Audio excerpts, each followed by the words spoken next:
ဒီလောက်အထိပါနေတဲ့တခုမျိုးကိုတန်တခါမှမြင်ဘူးမှမဟုတ်ပါဘူးအရင်ဆုံးသူက ATM ဆက်ထဲကိုဘန်ကက်ထဲဒီလျှို့ဝှက်နံပါတ်ရိုက်ထည့်လိုက်ပါတယ်ဒါပေမဲ့သူကပတ်စံ$10အမိထုတ်ပြီးကက်ကိုပြန်သိမ်းလိုက်တယ်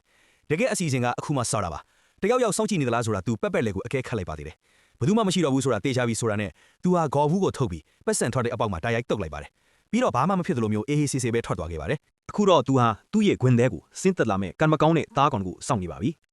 ခဏနေတော့စီးပွားရေးသမားတစ်ယောက်ရောက်လာတယ်သူကကတ်ထည့်ပြီးပတ်စံထုတ်ပြီးမဲ့ဆက်ထဲကနေပတ်စံတွေထွက်မလာခဲ့ပါဘူးသူက ATM ဆက်ချိုးရွဲနေတာနေမှာပါလို့တွေးပြီးဘာမှသိမစင်စားပဲထွက်သွားခဲ့ပါတယ်